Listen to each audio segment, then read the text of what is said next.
Vera, walang aalis.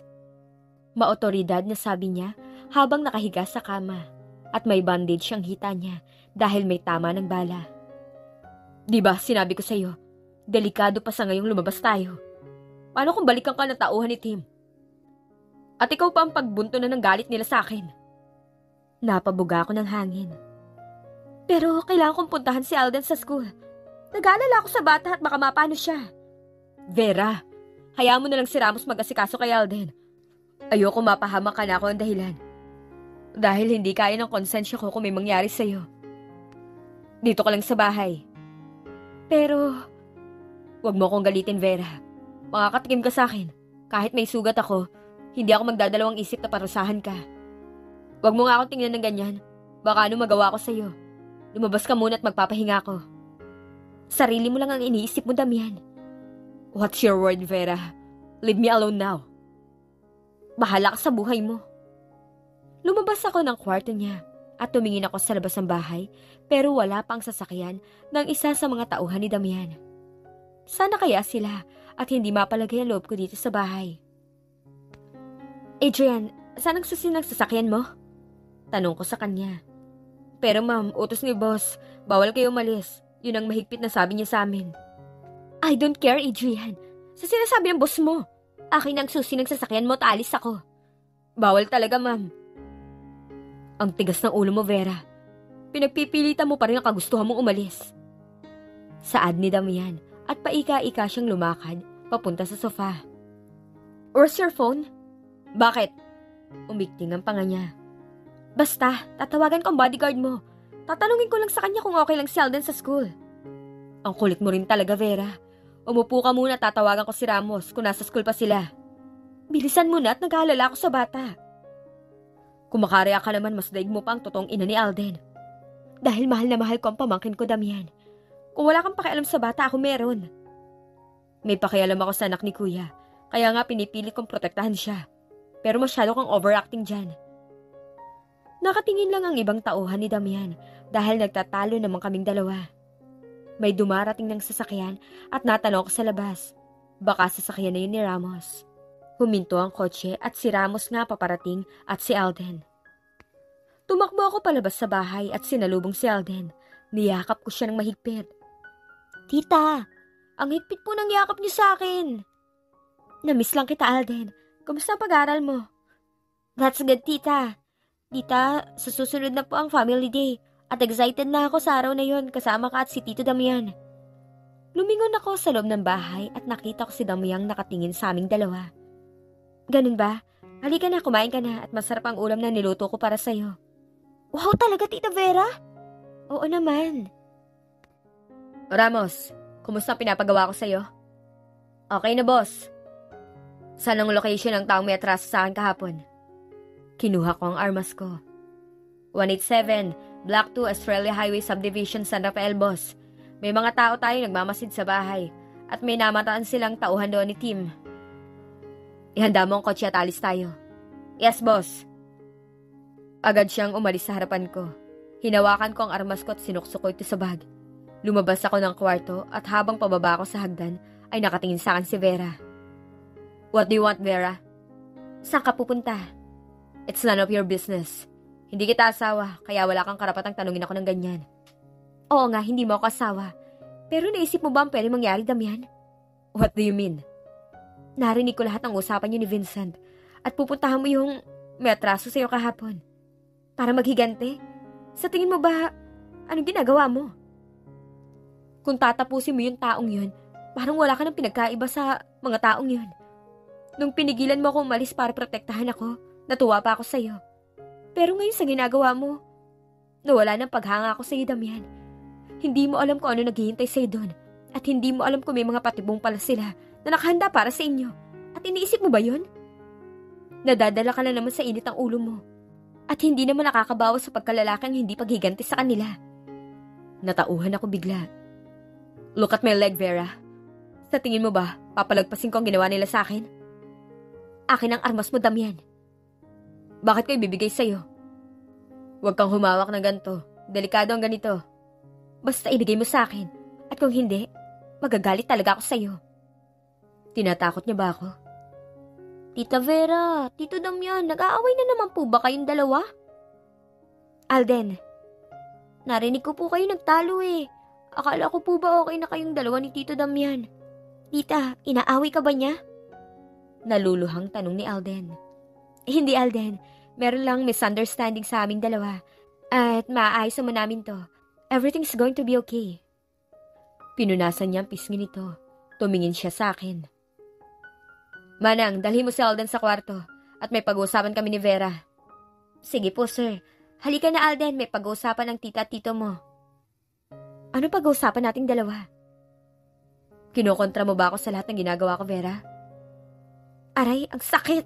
Pwede bang bitawan mo ako, Damian? Nasasaktan na ako. Ang pinakayo ko sa lahat. Yung kinokontra ako, Vera. Hindi kita kinokontra, Damian. Ang sa akin lang baka mapahamak ka. At tayo na lang naiwang pamilya ni Alden. Paano kung matapos mo siya, tapos balikan ka ng pamilya nun?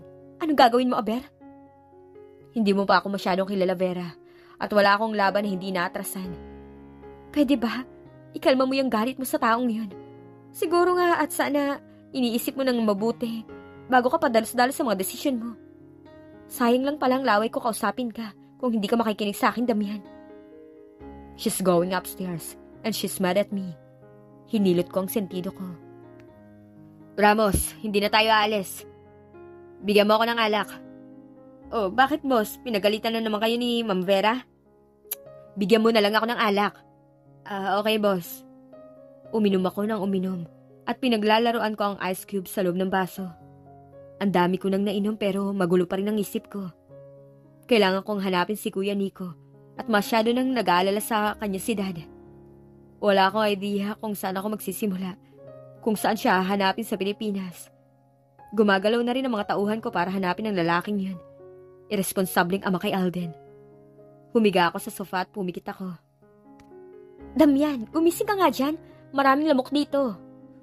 Damian, tumayo ka dyan. Huwag ka dito matulog. Nahilo ako, Vera.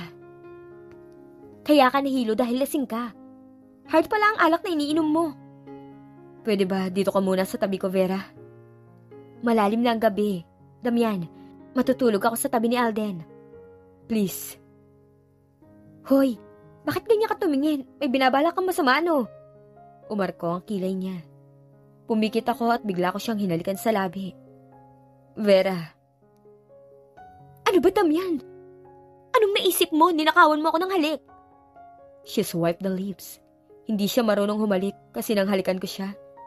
Hindi pa rin siya marunong humalik sa akin. Hindi niya magawang tumugon. Ako ba yung first kiss? Ha? Ako ba nakauna sa labi mo? Kasi hindi ka marunong humalik. Ang loko mo talaga, Damian. I think tama ang iniisip ko, Vera. Loko, huwag mo nang uulitin na ninanakawan mo ako ng halik. Pwede naman nating ulitin yun. In your dreams, Damian. Matulog ka na. Dala lang yan nakalasingan mo. Pwede naman tayo matulog magkasama. Alam mo, Damian, wala ka talaga sa wisyo. Kung kaya mo yung gawin sa ibang babae, pues sa akin hindi. Boss, nakascore ka. Kailan ka pa natutong manood ng naghahalikan, Ramos? Matulog ka na, maaga pa tayo bukas. Okay, boss. Nakawang ang pintuan, kaya hindi ko sinasadya. Nakita si Vera sa loob ng kwarto. Nakahiga siya sa sofa at tulog na tulog. Kinuha ko ang kumot at kinumutan ko siya. Ang himbing ng tulog nito. At napako ang mata ko sa mukha niya. Siya ang klase ng babae na walang kaarte-arte sa katawan. Mas iniisip niyang importante kaysa sa walang kabuluhan. Good night. If you take care of me, I will take care of you better. Ay, grabing puso to. Na-inlove tuloy ako sa babaeng to. Sleep well. Nabulong na sambit ko bago lumabas ng kwarto. Boss, may masamang balita. Bungad na saad ni Maxim. Habang nakatingin ako sa CCTV footage, tumingin ako sa kanya. Bakit? Anong balita, Maxim? Bakit masama? Boss, nakita ng mga tauhan natin ang puntod ng kuya mo sa kabilang bayan. Wala na ang kuya mo. Parang nabuhusan ako ng malamig na tubig. Napabuntong hininga ako. Kaya pala hindi na bumalik si kuya nang huling makita ko siya. Ang nakaraan. Kuya, hindi ka ba uuwi sa States? Gusto ko makita ni Dad. I ask. Hindi, Damian. May negosyo kayong pinapatakbo sa norte. Pakisabi kay Dad na hindi ako makakarating sa Amerika. Damian, I'm sorry. Natigilan ako bigla. Kuya, business lang yan. At pwede mo namang iwanan niya sa katiwala mo. At kailangan tayo makita ni Dad sa Amerika for my family reunion. Mas unahin mo ba yan sa sarili mong pamilya? I'm sorry, Damian. Kailangan kong gawin to. Ayoko na makipagtalo sa'yo sa ganitong usapan. Kuya, may tinatago ka ba sa akin? Nung nakaraan, tinatanong kita kung anong business mo, pero hindi mo ako sinasagot na maayos. Kuya, may dapat ba akong malaman sa'yo? Wala, Damian. Huwag ka na pumunta dito, pwede. Bumalik ka na sa States. Hindi naman pwede yun, kuya. Sumunod ka na lang sa kagustuhan ko, Damian. Umalis ka na. Hindi ko na mabago ang isip niyang sumama sa akin sa Amerika at mas gusto niya ang buhay na meron siya ngayon. Mas gusto niya pa rin masunod ang kagustuhan niya. Nakatingin lang ako sa kanya habang papalayo siya sa akin. Magkikita tayong muli, Kuya Nico. Sa kasalukuyan. Boss, yan ang mga nakuha naming detalye. Diyan mo malalaman ang lahat ng kasagutan sa mga katanungan mo matagal mo nang gustong malaman. Kinuha ko ang brown envelope at binasa ko ang detalye. At ganun na lang pagkabigla ko. Saan mo nakuha mga impormasyong to? Sa police station, boss. Sa kabilang bayan kasi nagtanong-tanong kami. Boss, kasali ang kuya mo sa malaking sindikato sa Manila. Nagtutulak sila ng pinagbabawal na gamot. May mga katransaksyon sila sa Guam at Thailand. Ang dalawang grupo na yan, boss, makapangyarihan sa ibang bansa. At malaking mag-supply dito sa Pilipinas. Si Mr. Tovey. At saka yung isa pa niyang kasama. Sila ang dalawang leader ng malaking supplier dito sa Thailand. Salaysay niya. Anong nangyari sa kuya ko? At may nasagap ka bang impormasyon kung sino tumapos sa buhay ng kuya ko? Boss, nagkaroon ng engkwentro sa pagitan ng pulis at sa grupo ng kuya mo. Kaya lang sa kasamang palad. Natamaan ang alagad ng batas ng kuya mo. Nagkaroon ng raid sa warehouse kung saan dinala ang mga pinagbabawal na gamot. Thank you, Maxim. Boss, gusto mo bang puntahan ang puntod ng kuya mo? May picture ka ba ng puntod ni kuya?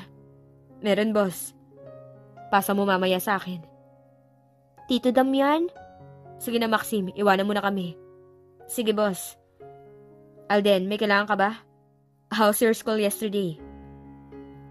Good, Tito Damian. Ngayon po ang family day sa school, Tito. At di ba sasama ka para may daddy na ako? Oo naman, special ang araw na to para sa pamangkin ko. Tito, last day binubuli ako ng mga classmate ko. Ang sabi nila, ang sumusundo sa akin hindi ko totoong mami at wala na ako mami. That's sad, Tito, kasi nakaaranas ako ng panlalait galing sa mga classmate ko. Huwag mo silang pansinin, Alden. Ang dapat mong isipin ngayon, mag-focus ka muna sa pag-aaral mo, okay? Opo, Tito. Sige na, magbihis ka na at mag-ayos na ako. Opo, Tito Damian. Napahinto ako sa paglalakad nang makasalubong ko si Vera. Are you comfortable wearing that? Ha? Sabi ko, bakit ganyan ang suot mo, Vera? Ang awkward sa pagitan naming dalawa. At bakit ganito ang nararamdaman ko ngayon? Bakit? May problema ba sa suot ko? Pati pa ba to? Pinapakalamanan mo? Hindi sa nakikialam ako, Vera. Pero masyadong hapit sa katawan mo. Okay naman to. Huwag ka mag-alala. Hindi to ang first time kong nakasuot ng ganitong dress. Diba, may usapan tayo tungkol dyan? Alam ko. So bakit mo inuulit-ulit pa, Vera? Hubad! Ano? Ba't ako maghuhubad sa harapan mo? Ayoko nga at baka silipan mo pa ako. Mamili ka sa dalawa. Papalitan mo yung dress mo o ako mismo maghubad niyan sa'yo. Okay, fine. Bilisan mo. Nasa kotse na, tayo na lang hinihintay ng driver. Let's go! Maraming tao sa loob ng school dahil family day ngayon. Halos lahat kompleto ang magpamilya. Everyone is deserved to be happy with family.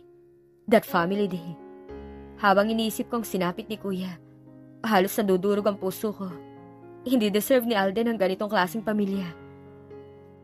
Si Angelica namatay dahil sa sakit niya. Si Kuya Nico naman, nawala ng buhay dahil masama at hindi tama ang pinasok niyang negosyo.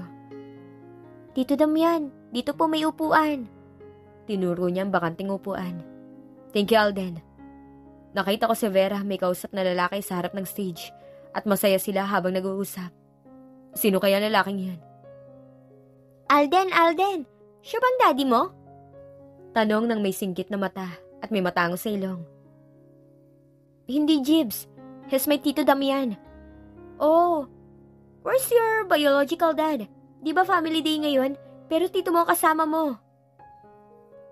Busy ang daddy ni Alden sa US for important business, kaya ako ang kasama niya. I'm sorry for offended you, Alden. I'm sorry again. Ano ka ba, Jibs? Okay lang yun. Sige, Alden. Alis muna ako, ah. Okay, ingat ka. Magsisimula na ang program sa stage at nakita ko si Vera, kausap pa rin ang lalaking yan. Alden, kilala mo ba ang lalaking kausap ng Tita Vera mo? Opo, Tito. Siya po ang teacher ko. Ganun ba? Atin natin lang to, Alden, ha? May gusto bang teacher mo kay tita mo? Tito, bakit ang seryoso mo nung tinanong mo yan sa akin?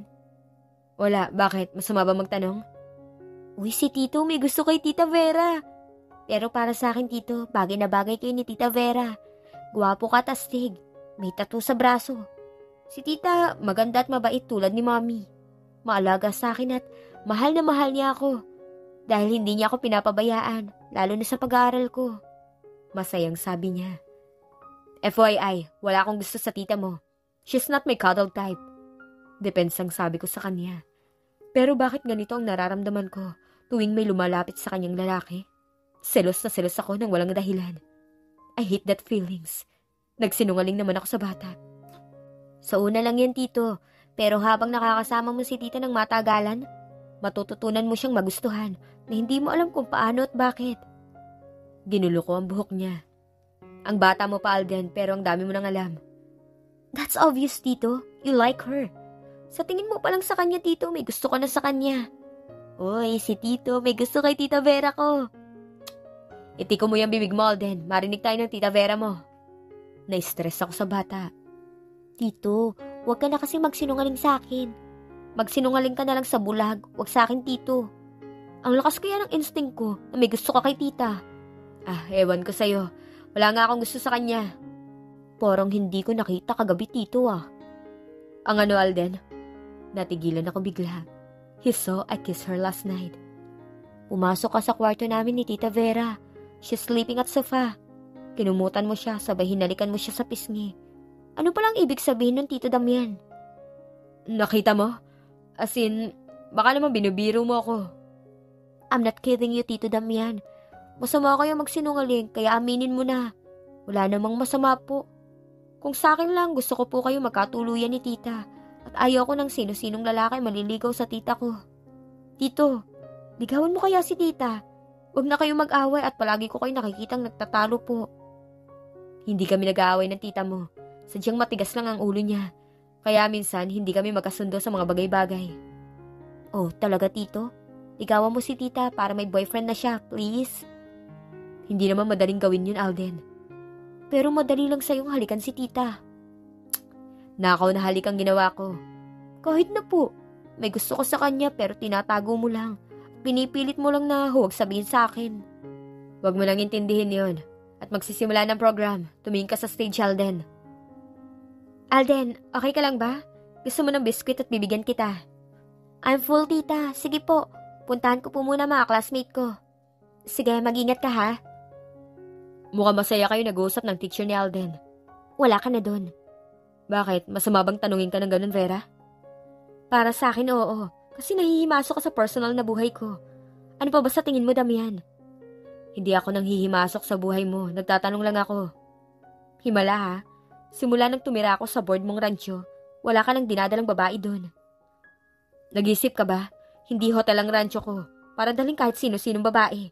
May bata tayong kasama. At ano lang iisipin ni Alden? Babaero ko? Di ba babaero ka kahit dati pa? Wala akong gusto sa kanila at silang lumalapit sa akin. Dahil sa alam nila may pera ako. Kaya pala. Bakit ba suplada mo? May dalaw ka ba? Sumusobra ka na talaga, Reyes. Inirapan niya ako. Inis na inis pa rin ako sa ego mo. Why? Dahil ang gusto mo, ikaw ang tama. At ikaw na lang palagi nasusunod sa rancho. Para na kaming nakakulong sa kulungan. Dahil sa paghigpit mo sa amin ni Alden. Okay, fine. Gusto mo ba magtalo na naman tayo, Vera? Ano bang trabaho mo ngayon? Di ba sa coffee shop ka lang namamasukan na waitress? Sa tingin mo ba, kaya mong buhayin si Alden hanggang sa lumaki ang bata? Iniinsulto mo ba ako, Damian? Hindi. Nagsasabi lang ako ng totoo, Vera.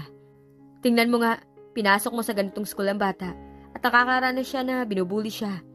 Sana naman mag-isip ka na ngayon. At sa tingin ko, parang wala na akong nagawang maganda sa inyo ni Alden. Saan ka pupunta, Damian? Uwi na, sinisira mo ang araw ko. Damian, wait! Damian Reyes, pwede ba tumigil ka muna sa paglalakad mo? Hinihingal na sambit niya sa akin habang palabas ako sa main gate ng school. For what, Vera? Why are you acting like that, Damian? Baka nakakalimutan mo, family day ngayon ang pamangkin natin. At sa maliit na pagtatalo, nag-walk out ka. Ano nilang iisipin ng bata kapag nakita niya na wala ka?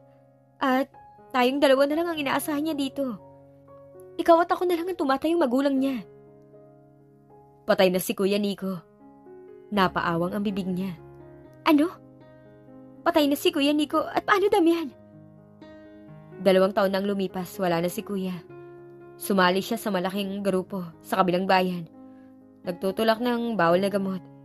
Isa si Kuya. Sa namatay sa engkwentro na nangyari sa pagitan ng pulis at ng grupo nila. Alam na ba ito ng bata? Hindi pa. Hindi ko sasabihin sa kanya dahil masyado pa siyang bata para malaman ang ganitong sitwasyon, Vera. At iniisip ko baka maapektuhan ang pag-aaral niya at baka hindi niya matanggap ang nangyari sa ama niya. Wow, unbelievable. Hanggang kailan may tatago sa bata ang totoong nangyari sa ama niya? Sa tamang panahon, Vera. Hindi sa ngayon dahil mura pa ang pag-iisip ng bata. Napabuga ako ng hangin. Sa ngayon tayo muna ang guardian niya. Sana naman wag na tayo mag-away, Vera. Dahil pati ako magsasawa sa ganitong setup. Please, try your best naman para sa akin. Oo na, ako na may kasalanan. Pero iniisip mo ba, may mali ka din minsan, Damian? Oo, aminin ko.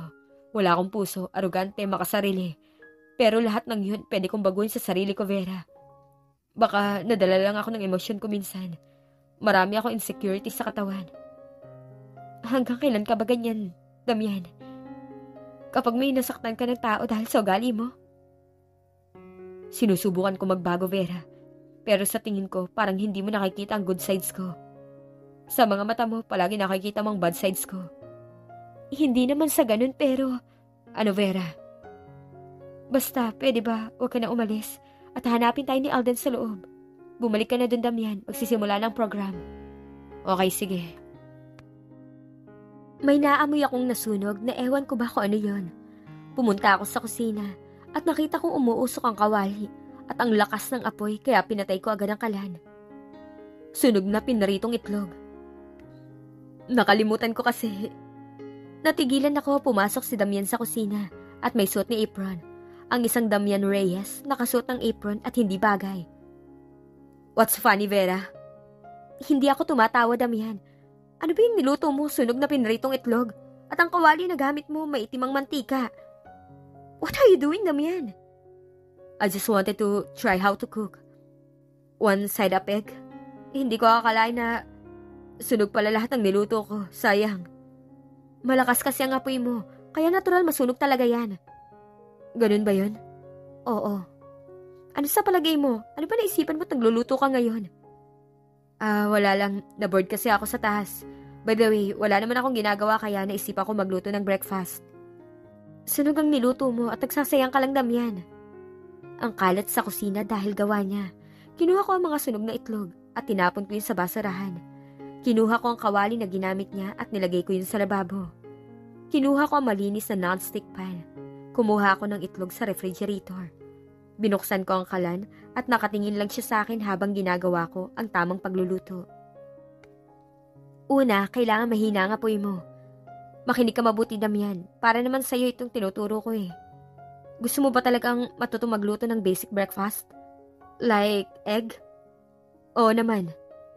Konting mantika lang ang ilalagay mo tapos kailangan mainit yung mantika sa pan. Bago mo ilagay yung buong itlog, tulad nito. Hindi ako magaling sa kusina. Ito ang bagay na ayaw kong gawin sa loob ng bahay. Okay lang yan. At least ngayon, matuturuan na kita kung paano magluto ng maayos. At hindi nasusunog katulad ng tinapon ko sa basurahan. Mali na ako, this is my fault. Mabuti na marunong ka nang tumanggap ng pagkakamali mo. Maybe. Vera, pwede bang ako magtanong sa'yo? If okay lang. Ano ba itatanong mo? Ano bang ideal guy mo? Yung mga katangian sa isang lalaki? Una, matangkad. Gwapo, higit sa lahat mabait. Material boyfriend? Parang ganun na nga. Why are you asking, Damian? Wala lang. May relasyon ba kayo ng pulis na yon? Bakit mo tinatanong? Wala lang. Wala kami relasyon ni Harvey. Magkaibigan lang ang turingan naming dalawa. Okay. Ikaw, ano bang gusto mo sa isang babae? Maganda, suplada, higit sa lahat, maalaga sa akin at sa mga magiging anak namin. Gusto ko paggising ko sa umaga, yung magandang mukha niyang nakikita ko. Bubuo kami ng masayang pamilya. Kahit marami na akong uban at kahit na marami na akong kulubot sa balat, siya lang ang mamahalin ko hanggang sa tumanda ako. Tanging kamatayan lang ang magpapahiwalay sa aming dalawa. May sakit ka ba, Damian? At ano ba sinasabi mo? Biglang bumait ang damuhong to. Di ba tinatanong mo ako kaya sinasagot ko lang ang tanong mo? Wala lang, hindi ko lang akalain na maririnig ko yung galing mismo sa bibig mo. Good luck sa magiging love life mo. In love na ako. Natatawang saan niya. Iyo, kadiri ka, hindi bagay sa'yo. Sa gwapo kong to, nandidiri ka sa akin? Mag-almusal ka na, puro kang biro dyan. Sa tingin mo ba, sasagutin ako ng babaeng yun, Vera? Mukha ba akong tanungan? Hindi ko alam. At bakit hindi mo kausapin ang babaeng yun?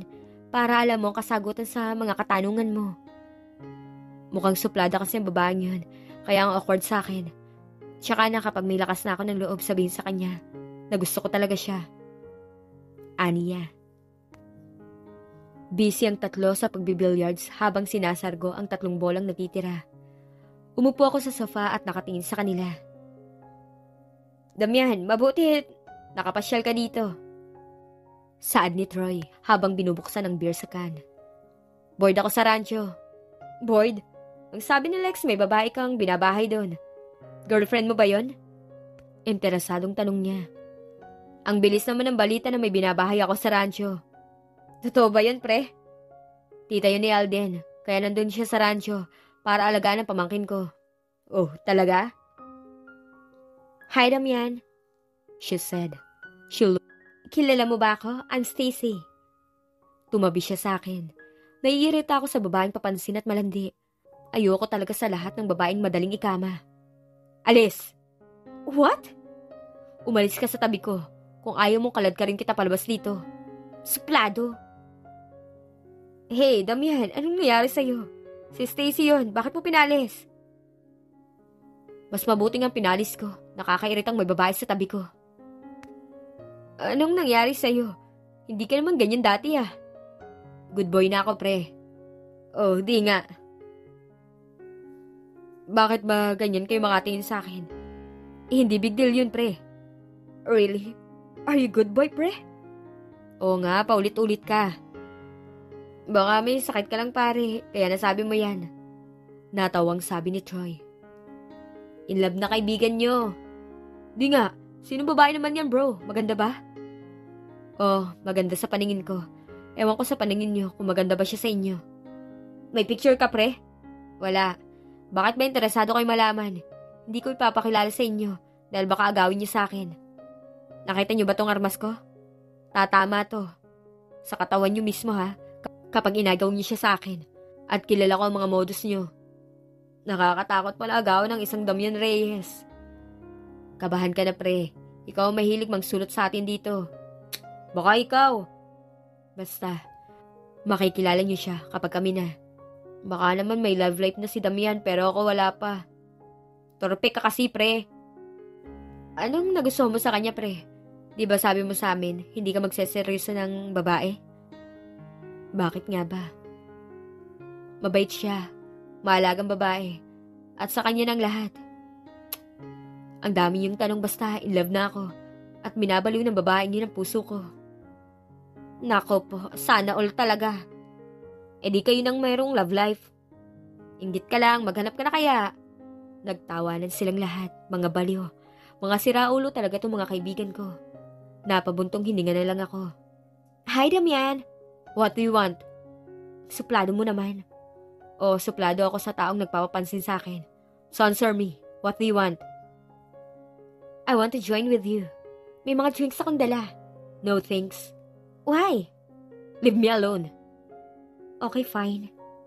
Umalis ito sa harapan ko. I just rolled my eyes. Hindi na bago sa akin kung maraming babae nagpapapansin sa akin. Hindi ko na lang binibigyan ng pansin dahil iisang babae lang ang nasa isip at puso ko. Sa private school lumipat si Alden at hindi na ako masyadong pagod maghatid sundo sa kanya dahil may sarili ng driver ang bata. Simula nang nakialam si Damian sa buhay ni Alden, ay naging magaan ang pamumuhay ng bata at nasuportahan na nito ang pag-aaral ng mabuti at sa ibang finansyal. Galing sa mayamang pamilya si Damian at lahat ng gusto niya ay nakukuha niya nang walang kahirap-hirap. Binuklat ko ang wallet ko at nakita ko ang 1,000 na lang ang natitira kong pera at kailangan kong bumalik sa coffee shop para magtrabaho. Kung dito lang ako sa bahay, walang mangyayari sa buhay ko. Nakita ko may kausap siya sa phone, kaya lumapit na lang ako. Kinuyom ko ang kamao ko. Damian, pwede ba tayo mag-usap? Mamaya na tayo mag-usap. Pinatay niya ang kanyang cellphone. Humarap siya sa akin. Ano pag-usapan natin? Nagkasalubong ang magagandang kilay niya. Never mind. Bakit yun ay napapansin ko pa? Kailangan ko na bumalik sa trabaho ko dahil kailangan ko ng pera. Oh, I see. Wala nang dahilan pa para magtunganga ako rito sa rancho mo. Kailangan ko ng pera dahil may mga pangangailangan ako. Magkano ba sinasweldo mo sa coffee shop? Napabuga ako ng hangin. Bakit mo tinatanong? Dahil interesado ako malaman. Magkano salary mo? 10,000 per month. Huwag ka na pumasok sa coffee shop na yun, Vera. Bakit? Kailangan ko ng pera. Alam kong kailangan mo ng pera at hindi ako bobo. Dito ka na lang magtrabaho sa rancho ko at mas dodoblihin ko ang sweldo mo. Are you deal to work with me? Ano naman ang pwedeng maging trabaho ko dito, Aber? Marami. May farm ako. Pwede kitang maging katiwala doon kung okay lang sa'yo. Sige, papayag ako. Good. Ang laki-laki ng farm ni Damian at ang daming alagang hayop. May malapad na taniman ng rambutan, saging at mangga. Mayayaman lang ang nagkakaroon ng ganito kalaking farm. Ang yaman pala ng lalaking yun. Ineng, bago lang kita nakita dito? Tanong ng isang matanda habang hawak-hawak ang feeds at pinapakain niya mga pato. Opo, bago lang ako dito. Ako nga pala si Vera Saret. Kinagagala kitang makilala, Vera. Kay gandang babae. Ako nga pala si Mang Dante. Kinagagala ko po kayo makilala, Mang Dante. Matagal na po ba kayo nagtatrabaho dito sa farm? Oh, matagal na, Vera. At nagpapasalamat ako dahil kahit ganito ang trabaho ko, napapag-aral ko ang anak ko sa kolehiyo. Talaga po? Oo naman, Iha. Alam mo, mahirap ang buhay dito sa San Rafael. Kapag wala kang trabaho, magugutom ka. At kailangan doble-doblehan pa ang sipag para mabuhay araw-araw. Ganun po ba, Mang Dante? Sige po, tulungan ko na kayong pakainin ng mga pato. Sigurado ka bang kaya mong pakainin sila? Medyo marami ang pato dito at makukulit pa. Kapag makita nilang nakabukas ang pintuan, tumatakas sila agad at pumupunta sila sa sapa para magtampisaw. Opo, kaya ko po, Mang Dante. Nako, ang ganda-ganda ng kutis mo at masusunog ang balat mo sa init ng araw. Hindi po maganda ang kutis ko, Mang Dante. Kayo talaga masyadong palabiro. Medyo mapilit ka talaga, Iha. Sige na, tulungan mo na ako. Ang sarap sa pakiramdam na pinapakain ko ang mga pato ng feeds. Kasama ko si Mang Dante habang pinupulot ang mga nakakalat na itlog sa loob ng kulungan. Ngayon ko lang ito nagawa sa buhay ko at masaya pala sa feeling. Ibang klase. Mang Dante, ang dami-dami pong itlog at makakailang tray na tayo. Siguro nga marami, Iha. Mukhang marami po. Ganito talaga mga pato, Vera. Marami ang itlog ng bawat babaeng pato. Kaya araw-araw kong kinukuha para ibenta. Ganun ba? Oo, pero masarap to eh. Masarap iprito at malasang malasa. Subukan ko po magprito mamaya sa bahay. Kinuha ko isa-isa ang mga itlog at nilagay ko yun sa tray. Ang sarap pagmasdan dahil marami akong nakuha at malapit nang mapuno ang mga tray. Mabuti na lang dito sa farm hindi bored. Hindi katulad sa loob lang ako ng bahay. Bored na bored ako doon. Nakahiga lang. Nagpaalam ako kay Mang Dante na kailangan ko nang bumalik sa bahay ni Damian. Uuwi na kasi si Alden galing sa school. Kailangan niya na may makakain na masustansyang pagkain. Ito ba lahat ng order ko? Opo, Sir Damian. Sagot ni Maxim. Namilog ang mata habang nakatingin sa mahabang mesa at ang daming pagkain. May okasyon ba? Baka may bisita siya. Ikaw. Natigilan ako sa paglalakad ko nang magsalita siya. Humarap ako sa kanya. Bakit ganyan ang itsura mo at saan ka galing? Sa farm mo ako galing dahil tinulungan ko si Mang Dante magpakain ng pato. Pinulot ko na rin ang mga itlog kaya ang dumi ng damit ko. Yun lang? Ano bang ina-expect mong sasabihin ko sa'yo? Ano ba? At bakit mo ako hinahawakan? Hay, pwede ba? Huwag ka nang mag-inarte dyan dahil hindi ka naman kagandahan. Pwede ba? Sabihin mo na sa akin, bakit hawak-hawak mo ang kamay ko? Wow, ang sweet naman ni Sir Damian at Ma'am Vera. Parang nagtatalong mag-asawa. Tumahimik ka nga, Maxim, at lumabas ka na pwede. Sumama ka sa akin. Hinila niya ako sa taas at pumasok kami sa guest room. At ano ginagawa namin dito? Nagulat ako dahil ang daming nakalatag na damit. Ano to, Damian? Ang slow ha. Malamang nakita mong damit pang babae para sa'yo lahat ng yan. Binili mo para sa akin? Sa mundong to, walang libre, Vera. Lahat ng yan may bayad. Pero hindi kita sisingilin ngayon. Malaman mo rin yan. Hindi kita sinabihan na bilhan mo ako ng ganito karaming damit at wala akong pambayad sa'yo. Your clothes look so cheap. Ang kapal ng mukha. Anong sabi mo? Ang damit ko cheap? Baka ikaw, ugali mo lang cheap na. Ang laki pala ng ilong mo kapag nagagalit ka. Wow, grabe naman kung makapanlait to. Para sabihin ko sa'yo, hindi ka gwapo. Mas gwapo pa nga sa'yo si Harvey. Anong sinabi mo? Bitawan mo ako, Damian. Ang baho mo, amoy putik ka. Salamat ka may mabait na gwapo katulad ko. Wow, sang banda gwapo? Hindi ko makita ang hangin mo. Gwapo kaya ako. Nung elementary ako hanggang high school, binoboto ako ng mga kaklase ko sa classroom bilang escort. Dahil malakas ang alindog ko sa mga babae. Kwento mo sa pagong. Tabi nga dyan, maliligo na ako. Gusto ko mabango ha, para mayakap kita mamaya. Ang loko mo talaga. Don't mad at me, baby. Simula ngayon, masanay ka na sa akin. Dahil nagsimula na ako. Nagustuhan ka sa parang gusto ko. Ano? Wala, sabi ko, gusto ko nang amoy mo. Sige na, maligo ka na. Bumaba ka na agad sa dining area, sabay tayong kumain. Che, labas na. Naiinis lang ako sa pagmumukha mo eh. Ang gulo mo. Minsan ang bait mo sa akin, minsan ang suplada mo. May dalaw ka ba? Binato ko siya ng hawak-hawak kong panloob. Ano yan? Bigla ko tong pinulot at binulsa agad. Wala. Pwede ba bumaba ka na? Okay, see you. Biglang namula ang pisngi ko. Kamuntikan na ako doon. At bakit ko naibato sa kanya ang hawak-hawak ko? Kainis ka talaga, Damian Reyes. Huminga ako ng malalim bago pumasok sa banyo. Bro, why are you alone? Nasa loob si Eric at Rex. Saad ni Brian. Mas mahangin dito sa labas. Bro, may napansin ako sa iyo ah. May napapansin ka sa akin? Yeah. What? Napansin ko, bibihira ka na lang sumama sa barkada, lalo na sa bar ni Eric. Masyado lang akong busy. Kilala mo di ba si Pia? Hindi ko kilala ang babae sinasabi mo. Dude, madalas kanyang hinahanap sa bar. Ang sabi ko, busy ka sa business. At bakit niya naman ako hinahanap? For what reason? Ewan ko. Hayaan mo siya. Damian, halika sa loob. Maraming chicks. No thanks. Nako, magaganda dude. Ayoko nga. Kayo na lang at pagsawaan niyo ang mga babae sa loob. Hindi ako interesado. Nox. Nagbago na talaga ng tuluyan ng kaibigan ko ah. May nagugustuhan na ako sa ngayon bro. Alam ko nga. Good luck dude. Tinungga ko ang beer. Ang sarap ng nararamdaman kong humahago dito sa lalamunan ko. Ang sarap sa pakiramdam na hindi ako babaero tapos gwapo pa ako. Muli kong tinungga ang beer sa can. Minsan ang barkada na ang nag-i-influence ng masama sa akin, pero naging tapat at loyal ako sa kanya. Siya lang ang gusto ko at walang iba. Ako si Damian Reyes, loyal at hindi babaero. Binaba ko ang armas ko sa table. Pinasadahan ko siya ng tingin habang nakatali ang paa at kamay niya sa kahoy na upuan.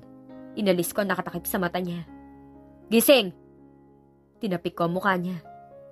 Tumingin siya sa akin na nanlilisik ang mga mata. Damian Reyes! Pinipilit niyang makawala, pero dahil sa mahigpit na pagkakatali nito, hindi basta-basta makakatakas. Team, long time no see. Pakawalan mo ako dito. At ano ba kailangan mo sa akin, ha? Pera, bibigyan kita. Basta bitiwan mo lang ako dito. Hindi ko kailangan ng pera mo. Marami ako niyan. Bakit mo ako pinaganon sa tauhan mo? Halos kamuntikan na akong hindi makalakad ng araw na yon. Are you scaring me again? Kaya ako inutos sa tauhan ko yun dahil gusto ko maghigante sa'yo. Dahil inagaw mo sa akin ng babaeng gustong-gusto ko. Sakim ka, Damian. Wala kang puso. Sa tingin mo ba, mananalo ko sa akin?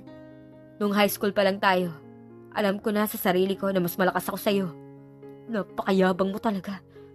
Loko ka talaga, Damian! Kung may loko sa ating dalawa, ikaw yung team. Sinaktan mo ang kaisa-isang babaeng minahal ko noon. Sinaktan mo si Karen, ang crush ko nung high school. Dahil alam mo na mahal ka niya. Alam mo nung pinagtapat sa akin ni Karen ang nararamdaman niya sa'yo, gumuho ang buhay ko. Para akong patay na muling pinatay.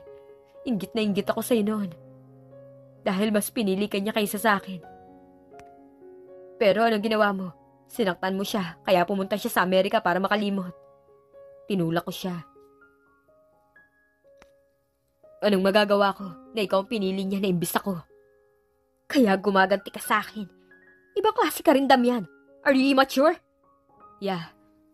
Kaya ako ginawa ko yun dahil galit na galit ako sa'yo. Kaya sinira akong buhay mo kasama babaeng mahal mo. Loko ka talaga, Damian. Piniga ko ang panga niya. Umayos ka. At kapag hindi ako nakapagtimpi, sa'yo puputok ang armas na to sa bunganga mo. Iwan mo ako. Huwag kang mag-alala. Pakakawalan kita pero sa isang kondisyon. At ano naman yon? Maswerte ka pa rin dahil mabait ako ngayon. Huwag mo nang ulitin ang ginawa mo sa akin. Dahil kapag inulit mo pa yon, nakikita mo tong armas ko? Hindi ako magdadalawang isip na ibaon sa katawan mong bala nito. Hindi ka pa rin nagbabago, Damian. Ikaw pa rin ang Damian na palaban. Ang dami mong sinasabi. Inalis ko ang tali sa kamay at paa niya. Isang malakas na suntok ang sumalubong sa akin, kaya bigla akong nabulagta sa sahig. Ang sakit ng panga ko dahil tumama ang buto sa kamao niya, sa panga ko mismo. Nakaganti na ako sa'yo. Tumayo ka na dyan. Loko ka talaga, ang sakit ng panga ko. Alam mo ba, gustong gusto talaga kitang suntukin kanina pa eh. Dahil akala ko katapusan ko na. May nalalaman ka pang ipadukot ako sa mga tauhan mo. Kaya wag mo na ako subukang kalabanin, Tim. Hindi talaga kita urungan. Loko ka talaga. Let's be friends again. Ito na ang simulang magkaayos tayong dalawa, ha. Halos matagal na tayong magkaaway dahil sa babae. Your fault, pre. Para sabihin ko sa'yo, hindi ko sinaktan si Karen. Hindi niya lang matanggap sa sarili niya na mas mahal ko si Colleen. Naging prangka lang ako sa kanya noon. Hindi mo ako masisisi sa nagawa ko sa babaeng mahal mo. Nakalipas na yon, basta wag mo nang ulitin. Oo na. Napabuga ako ng hangin. Umuwi ako sa rancho at bakit hindi ko nakita ang babaeng yun? Saan naman kaya pumunta? Boss, hinahanap mo? Wala. Boss, grabe ka naman makatitig sa kanya, baka matunaw. Wala ka na bang magawa sa buhay mo, Maxim? Asikasuhin mo ang shipping ng mga items papunta South Korea. Boss, tapos na po. Ang sabi sa akin ni Mr. Zubiri, nagustuhan niya mga bagong items na babagay sa kotse niya. Oh, really? That good news, Maxim? Nakatingin lang ako sa kanya. Aray ko po! Nagulat ako dahil bigla siyang sumigaw galing sa kalayuan, kaya nataranta akong tumakbo. Vera! Nagulat ako. Nakita ko siyang nakaupo sa putikan at may sugat ang tuhod niya. Anong nangyari sa'yo? Nahulog kasi ako kasi gusto ko sana pumitas ng mangga. Buntis ka ba? Para ka kasing naglilihi. Siguro nakabuo na tayo kagabi nung inangkin kita. Ang ano ng bibig mo ha? In your dreams. May nangyari sa atin kagabi. Ay nako, libre lang mangarap. Biro lang, ito naman hindi mabiro. Umawa ka na sa kamay ko at tumayo ka na dyan. Ang sakit talaga. Ang dumi-dumi naman ng panyo na pinunas mo dyan. Baka ma-infection yan. Ako nang gagawa niyan. Kaya ko naman, may 2 kamay pa ako. Minsan, ang tigas ng ulo mo. Ako na, i-relax mo yung sarili mo. Hindi naman malaking sugat kaya gagaling naman agad to. Medyo okay na ako. Mukhang okay ka na. Parang hindi mo naman na-appreciate ang lahat na pinapakita kong kabutihan sa'yo. Nagsasayang lang pala ako ng oras sa'yo. Iniwan ko siyang mag-isa sa farm. Bahala siya sa buhay niya. Tinungga ko ang isang basong alak. Bro, are you mad? Nainis lang ako ngayon. Ay, bad day for me. Kakainis. Dahan-dahan lang. Hard wine yan, bro. Baka malasing ka kaagad. Kaya mo na lang ako. May problema ka ba? Tell me, what is it? Huwag mo nang intindihin yon. Cheers, pare. Umiikot ang paningin ko, kaya humiga ako sa mahabang sofa na to. Lasing na lasing ako, at ito ang epekto sa katawan ko. Hindi ko alam kung anong nangyari sa paligid ko, basta nakatulog na lang ako sa sofa. Ang bigat-bigat ng ulo ko. Bumangon ako sa kama habang hinihilot ang sentido ko. Ang lakas talaga ng epekto ng alak sa katawan ko. Ano bang nangyari sa akin kung bakit ako uminom kagabi? Hinawi ko ang kortina para may sinag ng araw na pumasok sa loob. Good morning, Tito Damian. Si Tita Vera sinugot sa ospital. Naiiyak na sambit niya sa akin. Tito, puntahan natin si Tita please. Hinawakan niya ang kamay ko. Natigilan ako bigla. Tara! Hindi ko na inisip na masakit ang ulo ko ngayong umaga. Dumiretso ako sa kotse. Inayos ko ang seatbelt ni Alden bago binuhay ang makina. Binabagtas na namin ang kabuuan ng highway. Mabuti na lang hindi traffic sa daan kaya umabot kami na mas maaga. Halika na, Alden. Kinarga ko siya at pumasok kami sa loob ng hospital. May nurse akong nakita. Nurse, saan ang korte ni Vera Saret? Sir, sa room 23 po siya. Sa 3rd floor po. Thank you. Tita Vera? Tita, nag-alala po ako sa inyo ng sobra. Okay na po bang pakiramdam mo? Hinimas niya ang buhok nito. Oo, okay na ako, Alden. Kaya wag ka na mag-alala sa akin, okay? Mamaya lang pwede na ako lumabas. Vera, maiwan ko muna kayo ha. Saad ni Harvey. Hindi niya magawang tumingin ng diretso sa akin. Thank you, Harvey. Take your time, Vera. Vera, ano bang nangyari sa'yo? Bakit ka sinugod sa ospital? May sakit ka ba? Medyo napagod lang ako sa farm, kaya nalipasan ako ng gutom. Hindi ko napapansin na humihina ang katawan ko. Pero sabi ng doktor, okay na ako. Tigilan mo na ang work sa farm. Di ba sabi ko naman sa'yo, katiwala kita. Hindi para magtrabaho na kung ano-ano mabibigat. Naawa kasi ako kay Mang Dante dahil mag-isa lang siya nag-aasikaso ng mga pakain sa itik at pato. Wala naman kasi akong ginagawa sa bahay kaya madalas akong nasa farm para magtrabaho. Nagdahilan ka pa. Ngayon nagkakasakit ka, mas mabuting magpahinga ka muna at magdadagdag ako ng tao sa farm para may kasama si Mang Dante. Salamat, Damian. Kumain ka na ba? Wala pa. Bakit? Pakakainin mo ako? O kaya nga tinatanong kita kung kumain ka na. May lugaw sa mesa. Wait lang, kukunin ko lang. Teka lang. Bakit? Bakit may pasaka sa gilid ng labi mo? Nakipag-away ka na naman ba? Huwag mo nang pansinin yan. Alam mo minsan ang tigas ng ulo mo, Damian. Pinapahamak mo bang sarili mo? Sa mga walang kakwentang-kwentang bagay? It's none of your business. Diyan ka naman magaling Magtatalo na naman ba tayo? Ikaw ang nagsimula, kaya tayo nagtatalo ngayon, Vera. Wala akong oras makipagtalo sa'yo. Wala akong ganang kumain. Wow, ang sabi mo sa akin, hindi ka pa kumakain. Tapos sasabihin mo ngayon, ayaw mo kumain. Niloloko mo ba ako? Kakain ako kapag gusto ko. You're stubborn, Vera. That's it. Nakipagbasag ulo ka ba? Pwede ba? Huwag mo nang intindihin yon. Oo nga, sino ba naman ako sa buhay mo? What do you mean? Wala. Tell me, ano yun? Wala nga. Isa, Vera. Sabihin mo na sa akin at ano nga yun? Kinukulit ko siya at alam ko may gusto siyang sabihin sa akin. Gusto na kita. Anong sabi mo? Hindi na pwedeng ulitin. Promise, hindi ko narinig. Anong sabi mo? Kinikilig ako nang sabihin niya yun. Ang bingi-bingi mo. Kakain na ako. Sinubo niya ang lugaw at nakatingin lang ako sa kanya. Bakit? Wala, sige na, kumain ka na dyan. May kakausapin lang ako saglit ha. May iwan muna kita. Sige.